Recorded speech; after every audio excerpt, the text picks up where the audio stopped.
ভাইরে, একটা সময় বাংলাদেশের সিনেমা মুক্তি মানেই ছিল সাধারণ মানুষের জীবনে বড় কোনো পর্ব। সিনেমা রিলিজের সপ্তাহখানেক আগে থেকেই দেওয়ালে দেওয়ালে চুন সুরকি দিয়ে লাগানো হতো বিশাল সব পোস্টার। শুক্রবার দুপুরের শো শুরু হওয়ার অনেক আগে থেকেই হলের সামনে জমে যেত মানুষের ভিড়। কাউন্টারে ছোট্ট ফুটো দিয়ে টিকিট পাওয়ার জন্য চলতো লড়াই। সেই ভিড় ঠেলে যখন কেউ একটা টিকিট হাতে পেত, মনে হতো যেন সে কোনো যুদ্ধ জয় করেছে।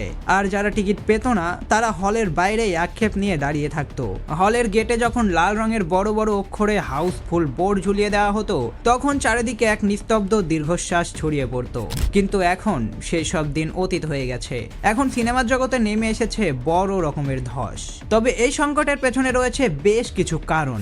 60-এর দশক থেকে 90-এর দশকের মাঝামাঝি পর্যন্ত সিনেমা ছিল এদেশের মানুষের বিনোদনের প্রধান মাধ্যম। তবে পরবর্তী সময়ে বিভিন্ন কারণে এই শিল্পে ধস নামে। 2000 সালের শুরু থেকে বাংলাদেশের সিনেমায় ব্যাপক হারে অশ্লীলতা ও কাটপিস ব্যবহার করা শুরু হয়। এর ফলে মধ্যবিত্ত ও নারী দর্শকরা সিনেমা হল থেকে মুখ ফিরিয়ে নেন। পরিবার নিয়ে সিনেমা দেখার যে সংস্কৃতি ছিল, তা এক ধাক্কায় ধ্বংস হয়ে যায়। দীর্ঘদিন ধরে মৌলিক গল্পের অভাব এই শিল্পের বড় একটি বাধা। 90-এর দশকের পর থেকে প্রচুর সিনেমা ভারতীয় সিনেমার হুবহু নকল করে তৈরি হতে থাকে।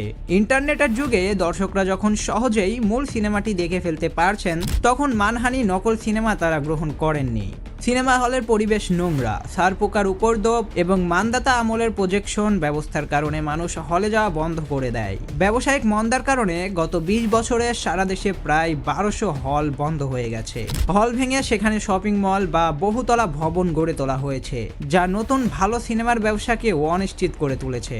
আগে এফডিসি কেন্দ্রিক বড় বড় প্রযোজনা হাউস ছিল, যারা সারা বছর সিনেমা বানাতো। বর্তমানে ব্যক্তিগত উদ্যোগ বা শখের বসে আসা বিনিয়োগকারীদের সংখ্যা বেশি।